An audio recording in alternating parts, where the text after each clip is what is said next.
This is the hardware description of this new robot that's designed to remotely stream video from the Raspberry Pi camera via Wi-Fi to a server, which then processes it and spits back motion commands to move the chassis. So basically, the heart of the system, this is an old Pi 2 computer with the Raspberry Pi camera, the old model 1.3. It's connected via Ethernet to a cheap little Wi-Fi router here, and this power bar is running the 5-volt bus that comes from the power supply at the bottom. So that's all that's on the top level. The camera is slightly tilted down a little bit. I don't know if you can see or not from the mount, just with simple glue for the vision processing. And the lower level is where all the systems to make the robot work exist.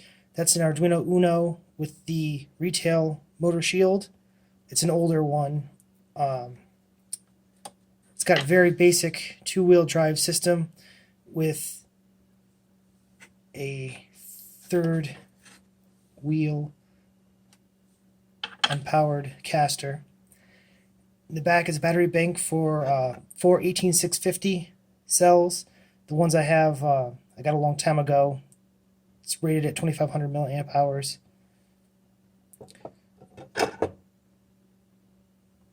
This is a step-up, step-down converter. So no matter what the input voltage is, you can tune it with a little tweaker, potentiometer, to give whatever output voltage you want. So it'll stay steady at 12 volts. And all that goes into this breadboard is power distribution. So I've got a little power switch that turns the power on from the battery supply.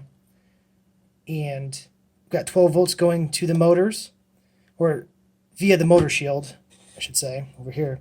And then this little tiny UBEC is 5 volts at 3 amps output, which powers the 5-volt bus, which runs up to the top where the Raspberry Pi and the Wi-Fi router take 5 volts.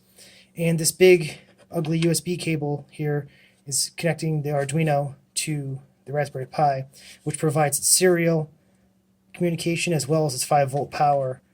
To clean it up, obviously I could run wires through the top level, so it gets its 5-volt power from the power bar, and then it connects to the UART on the Raspberry Pi for serial communications, which I like to do because I want to get this USB cable back, and it looks horrendous.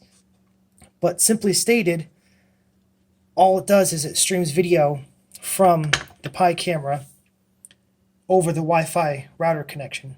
So I have the server, so to say, just the nice laptop that I have, connected to the Wi-Fi router, so that when the image streams in from this robot, the laptop processes the vision software, which generates an output for motion commands in the robot. Forward, backwards, left, right, stop, am I locking on an object, am I avoiding an obstacle, whatever.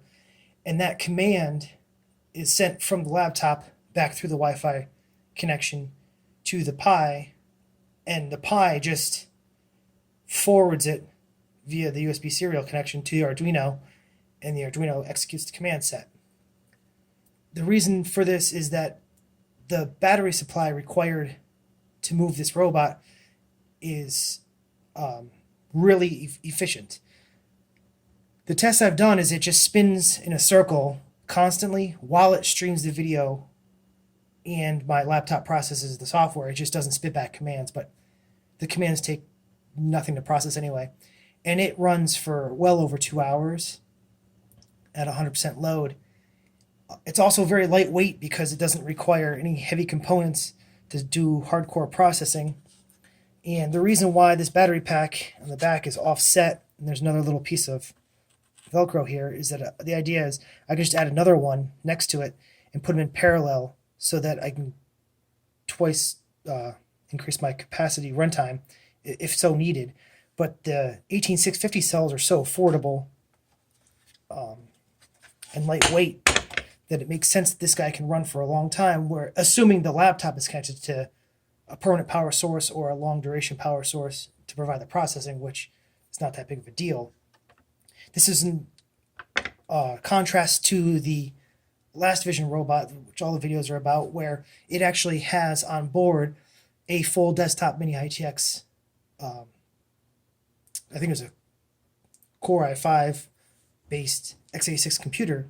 So that battery needs to be large capacity in order to get a very short runtime, because all of the energy is being used to process the Vision software locally on that machine, whereas this one is doing it remotely. It's also an exercise in the modularity of the software, which I'll get into in the next video.